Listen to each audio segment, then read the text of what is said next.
बड़ी खबर आपको बताते हैं, ब्रेकिंग न्यूज भरतपुर से है। दरअसल नारकोटिक्स विभाग और स्पेशल टीम की बड़ी कार्रवाई देखने को मिली है। ट्रक से तस्करी का 300 किलो गांजा बरामद किया गया है। टीम ने 2 आरोपियों को हिरासत में लिया है। सेवर थाना इलाके में एनएच टोल प्लाजा पर यह एक्शन हुआ। दोनों आरोपियों से पूछताछ की जा रही है। पश्चिम बंगाल से गांजा लेकर आरोपी आ रहे थे और ये समझने की कोशिश की जा रही है कि आखिरकार सप्लाई कहां होनी थी। नारकोटिक्स विभाग और स्पेशल टीम का ये बड़ा एक्शन, ट्रक से तस्करी का 300 किलो गांजा बरामद हुआ है। अगली खबर आपको भीम से बताते हैं। राजसमंद के भीम में अतिक्रमण के खिलाफ बुलडोजर जमकर बरसा है। इस कार्रवाई के दौरान लोगों ने जमकर हंगामा भी किया। सरकार के आदेश पर अवैध कब्जे पर पीला पंजा चला। विधानसभा में नंदावट गांव में अतिक्रमण का मुद्दा उठाया गया था, जिसके बाद सरकार के आदेश पर अवैध कब्जे को बुलडोजर से ध्वस्त किया गया। लेकिन मौके पर मौजूद लोगों ने प्रशासन पर भेदभाव के आरोप लगाए। चिन्हित 23 जगहों में से 5 से 6 ने कोर्ट का स्टे थमा दिया। इस दौरान भीम, देवगढ़, दिवेट थानों सहित पुलिस लाइन का भारी जाब्ता भी तैनात रहा। बीजेपी विधायक हरि सिंह रावत ने पिछले दिनों विधानसभा में इस मुद्दे को उठाया था।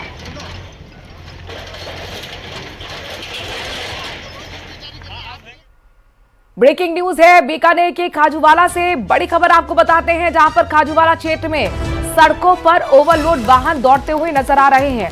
अब ओवरलोड वाहनों से सड़कें बदहाल हैं। ग्रामीणों ने अब ऐसे में आंदोलन की चेतावनी दी है। भारी और ओवरलोड वाहनों से सड़कें लगातार जर्जर हो रही हैं। ओवरलोड वाहनों से हादसे का डर भी बढ़ रहा है। ग्रामीणों का आरोप है कि जिम्मेदार अधिकारियों को सूचना देने के बाद भी कोई एक्शन नहीं हो रहा है।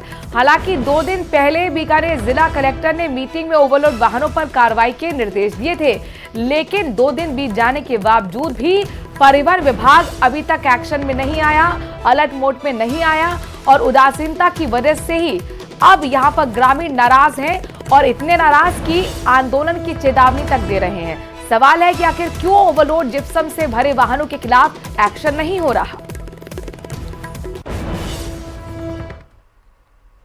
और अब आपको बताते हैं कि आज विधानसभा में क्या कुछ हुआ है। दरअसल राजस्थान विधानसभा में राजस्थान विश्वविद्यालयों की विधियां संशोधन विधेयक 2025 पर चर्चा के दौरान कई विधायकों ने कुलपति की नियुक्तियों को लेकर सरकार से कड़े सवाल पूछे। निर्दलीय विधायक रविंद्र सिंह भाटी ने कुलपति नियुक्तियों में भ्रष्टाचार का आरोप लगाते हुए कहा कि जो जितनी बड़ी अटैची देता है उसे कुलपति बना दिया जाता है। इस मामले को लेकर नेता प्रतिपक्ष टीकाराम जूली ने भी बड़े सवाल खड़े किए हैं। माननीय भरतपुर से आने वाले सदस्य ने तो खुल के नहीं कहा, पर मैं सामने एक पट्टी लगी हुई देख रहा हूं, उस पर लिखा हुआ है कि भैया जो बोल रहे हो सत्य बोलो। और मैं सत्य बोल रहा हूं कि जो बड़ी अटैची लाता है उसको वाइस चांसलर बनाते हैं। वाकई जो ये कोई भी हो, कोई भी राज आया, चाहे पक्ष हो चाहे विपक्ष हो, निश्चित रूप से जो जितनी बड़ी अटैची लाता है उसको बड़ी यूनिवर्सिटी का चार्ज दे दिया जाता है। आप विचार करें, क्या वाकई वो बड़ी अटैची वाले कुलगुरु जैसे पद पे बैठने लायक है क्या? आप सब बात करें रजिस्ट्रार की। आज वीसी की नियुक्ति की क्वालिफिकेशन क्या है कि वो संघ पृष्ठभूमि का होना चाहिए, चाहे किसी भी स्टेट का हो।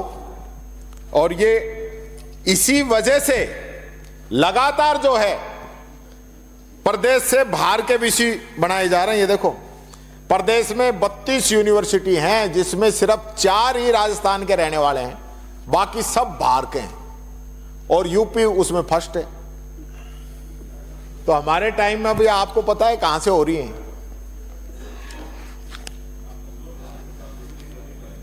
ये कहां से हो रही है? कौन सा चैनल है, कौन सा रास्ता है जहां से विश्व की नियुक्ति हो रही है?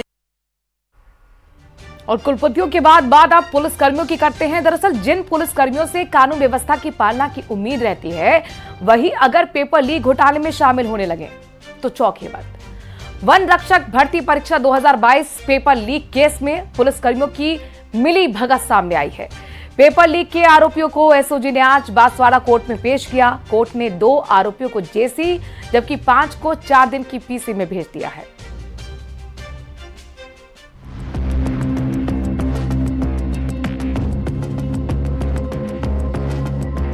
वन रक्षक भर्ती 2020 पेपर लीक में एसओजी का बड़ा एक्शन। उदयपुर में सामने आया पुलिस कर्मियों का पेपर लीक कनेक्शन।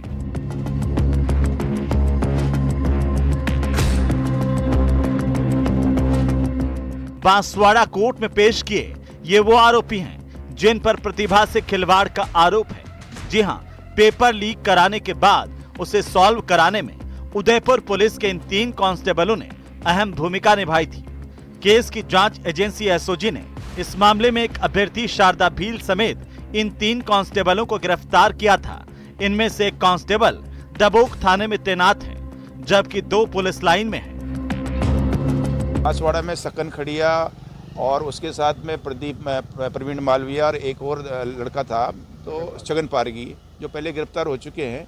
तो उनके 2 के मकान पर पेपर पड़ा था और उसमें राजसमंद का और उदयपुर का जो टास्क दिया गया था वो कंवरा राम को दिया गया था। कंवरा राम और सांवला राम के मकान पे उसने पेपर पढ़वाया था और वहीं ये सारा का सारा हुआ था और वहाँ से कैंडिडेट को किसको कहाँ छोड़ना है वो सारी चीज़ें हुई थी। वहीं पेपर जो है आया था मोबाइल पर, कंवरा राम के मोबाइल पर, वहाँ से पेपर पढ़वाया गया है। अभी हम और इन्वेस्टिगेशन कर रहे हैं, जो भी चीज़ होगी आप लोगों की जानकारी बताएंगे। पुलिस के अनुसार उदयपुर के गारियावास इलाके में किराए का मकान लेकर रह रहे एक अभ्यर्थी सांवला राम के कमरे पर 5-5 लाख रुपए लेकर लीक पेपर सॉल्व करवाए गए थे। सांवला राम खुद अभ्यर्थी था और पेपर लीक गिरोह से भी जुड़ा था। बाड़मेर निवासी सांवला राम ने अपने किराए के कमरे पर शारदा भील समेत 6 अभ्यर्थियों को लीक पेपर सॉल्व कराया था। इतना ही नहीं, इन अभ्यर्थियों को एग्जाम सेंटर तक छोड़ने भी गया था। इस वर्ष बांसवाड़ा के राजतालाब थाने में इस साल मुकदमा दर्ज किया गया। इस मामले की जांच बाद में एसओजी को दी गई थी। एसओजी ने हाल ही में इन सभी को पूछताछ के लिए बुलाया था, लेकिन वे कोई संतोषप्रद जवाब नहीं दे पाए, जिस पर पुलिस ने उनको गिरफ्तार कर लिया। जांच में यह भी सामने आया कि पेपर लीक करने वाला मुख्य आरोपी झबरा राम जाट है। उसी के मोबाइल से पेपर सांवला राम जाट को भेजा गया था। माना जा रहा है कि पुलिस विभाग अब इन तीनों को जल्द ही सस्पेंड करने की कार्रवाई करेगा। एसओजी गिरफ्तार सभी आरोपियों से पूछताछ कर रही है और इस दौरान पेपर लीक से जुड़े कई अहम खुलासे होने की उम्मीद है। Bureau report, news 18 Rajasthan.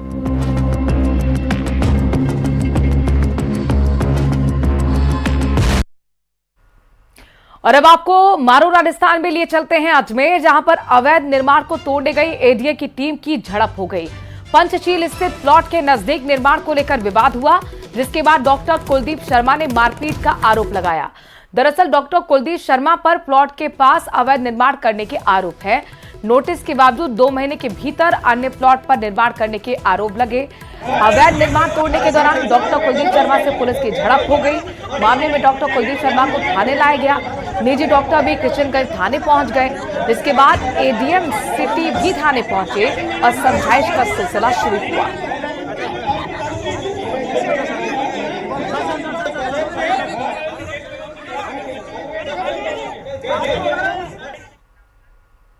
और मारो राजस्थान में अब बात करते हैं आज की सबसे बड़ी खबर की। दरअसल कोटा और भीलवाड़ा में ईडी की छापेमारी क्यों हुई, इस सवाल का जवाब मिल गया है। जानकारी के माने तो कोटा के विज्ञान नगर इलाके में रेलवे के स्क्रैप ठेकेदार शाहबुद्दीन और भीलवाड़ा के बापू नगर इलाके में मोबाइल कारोबारी पर पीएफआई की सहयोगी संस्था एसडीपीआई से जुड़े होने का शक है।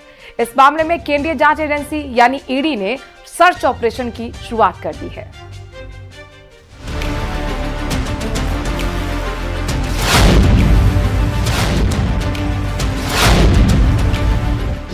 कोटा और भीलवाड़ा में ईडी की छापेमारी। विज्ञान नगर में कबाड़ व्यापारी के घर छापा। भीलवाड़ा में मोबाइल व्यापारी के घर कार्रवाई। कोटा और भीलवाड़ा में ईडी एक्शन मोड में नजर आई, जहां एक तरफ कोटा के विज्ञान नगर में कार्रवाई हुई, वहीं दूसरी तरफ भीलवाड़ा के बापू नगर में ईडी की 7 सदस्यीय टीम कार्रवाई करने पहुंची। कोटा के विज्ञान नगर में ईडी ने कबाड़ व्यापारी के घर पर कार्रवाई की। ईडी की टीम गुरुवार सुबह सीआरपीएफ की टुकड़ी के साथ व्यापारी के घर पहुंची। इसके बाद किसी भी व्यक्ति को अंदर जाने की सख्त मनाही के साथ तलाशी ली गई। इस संबंध में ईडी के अधिकारियों ने मीडिया को कुछ भी बताने से इनकार कर दिया। वहीं अचानक हुई इस कार्रवाई से शहर के अन्य कारोबारियों में हड़कंप मच गया।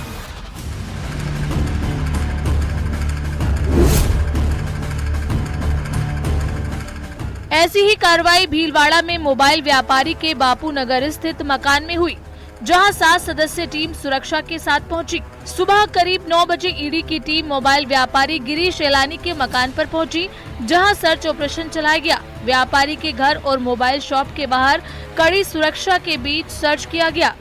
हालांकि छापेमारी की दोनों ही घटनाओं में असल वजह सामने नहीं आई है, लेकिन भीलवाड़ा में मोबाइल कारोबारी के तार दुबई से जुड़े हुए बताए जा रहे हैं। हमारे सामने ये घर है और यहीं पर ईडी अपनी कार्रवाई को अंजाम दे रही है। वीडियो जर्नलिस्ट अंकुश सनाटी के साथ राहुल कौशिक, न्यूज़ 18 भीलवाड़ा।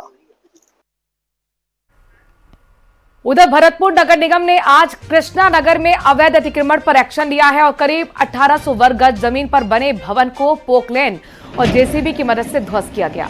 नगर निगम कमिश्नर श्रवण बिश्नोई ने बताया कि स्कूल के लिए रियायती दर पर नगर निगम द्वारा जमीन आवंटित की गई थी। जब स्कूल बंद हो गया तो स्कूल के संचालन ने जमीन किसी और को बेच दी, जिसका मामला डीएलबी न्यायालय में चल रहा था, जहां से वो खारिज हुआ। आज कार्रवाई को अंजाम दिया गया। कार्रवाई के दौरान बड़ी संख्या में नगर निगम के कर्मचारी भी मौजूद रहे। इनसे जुड़े इस सवाल पर मंत्री को घेरने की कोशिश की गई। कांग्रेस विधायक मनीष यादव बोले, मंत्री सदन को गुमराह कर रहे हैं। स्वास्थ्य मंत्री बोले, संकल्प पत्र की घोषणा पूरी करने के लिए हमने तारीख नहीं बताई थी।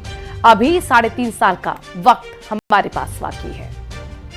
जो मैंने इनके संकल्प पत्र के आधार पर पूछा है, इनका जवाब है कि देसी घी उपलब्ध कराने के संबंध में घोषणा की गई, जिसकी क्रियान्वित प्रक्रियाधीन है। एक भी जगह पर 5 किलो घी देने का जो इनके संकल्प पत्र का वादा था वो पूरा नहीं हो पा रहा। मैं इस पर जवाब ये चाहता हूं कि वो किस तारीख तक 5 किलो घी मिल जाएगा और इस योजना के सफल क्रियान्वयन के लिए बजट में क्या जो प्रावधान है वो वित्त विभाग को आपने भेज भी दिया कि नहीं भेज दिया, इसका स्पष्ट जवाब सदन के सामने दे माननीय मंत्री महोदय। माननीय मंत्री अध्यक्ष महोदय, 5 लीटर घी तो दिया ही जा रहा है। मैंने दूसरे जिलों का भी बोला, इनका भी बोला। अभी 3.5 सरकार के अभी और बचे हुए हैं, तो उसके अंदर जो है 5 लीटर घी हम कोशिश करेंगे कि ज्यादा से ज्यादा जनसंख्या को हम दें। चलिए बढ़ते हैं आगे। राजसमंद के काना देव का गुड़ा पंचायत मुख्यालय निरस्त करने का विरोध किया गया है। ग्रामीणों ने कलेक्ट्रेट पर जोरदार प्रदर्शन किया और जिला कलेक्टर के नाम एडीएम को ज्ञापन सौंपा। ग्रामीणों ने राजनीतिक द्वेषता से पंचायत मुख्यालय बदलने का आरोप लगाया। इस प्रदर्शन का नेतृत्व पूर्व प्रधान शांतिलाल कोठारी ने किया है। उन्होंने प्रशासन से मांग की है कि पंचायत मुख्यालय को यथावत रखा जाए।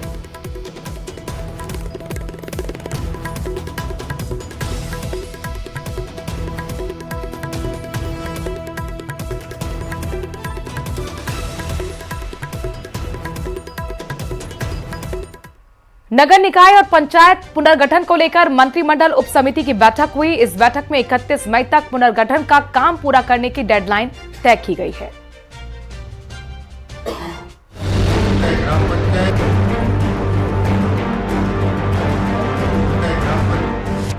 वन स्टेट वन इलेक्शन के कवायद तेज।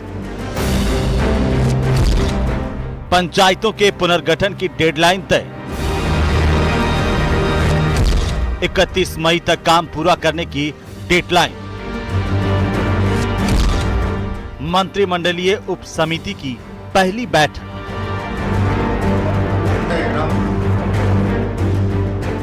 वन स्टेट इलेक्शन को लेकर प्रदेश की भजनलाल सरकार ने कवायद तेज कर दी है।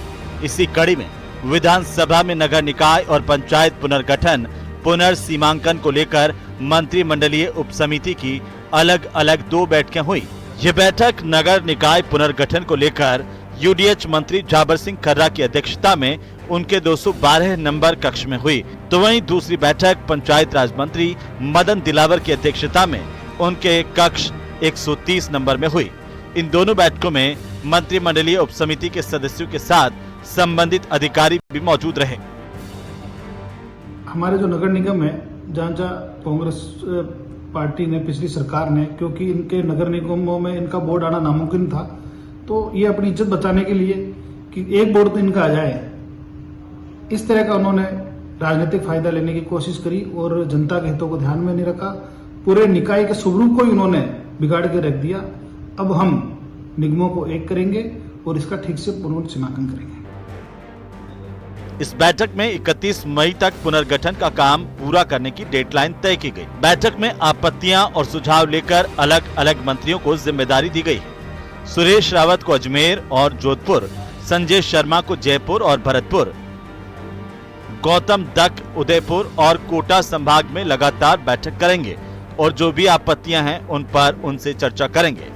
जनप्रतिनिधियों और स्थानीय लोगों से बातचीत कर इन आपत्तियों का निस्तारण कर 27 मार्च तक प्रगति रिपोर्ट पेश करेंगे।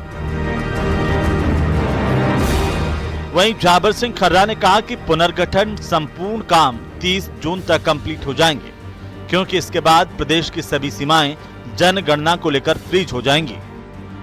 सीमा फ्रीज हो जाएंगी 30 जून 2021-25। चाहे वो नगर पालिका के वार्ड हो, नगर पालिका की सीमा हो, चाहे ग्राम पंचायत हो, चाहे राजस्व ग्राम हो, चाहे पंचायत समिति हो, चाहे तहसील हो, चाहे जिला परिषद हो, चाहे जिले हो, उनकी सीमाएं 30 जून को सबकी फ्रीज हो जाएंगी। ये तय किया गया कि 1,20,000 की आबादी तक एक पंचायत होगी। 1,20,000 से ज्यादा आबादी होने के साथ ही अलग पंचायत समिति बना दी जाएगी। दिलावर ने कहा कि पुनर्गठन का काम तेजी से चल रहा है, जल्द ही काम पूर्ण कर लिया जाएगा। Bureau report, news 18 Rajasthan.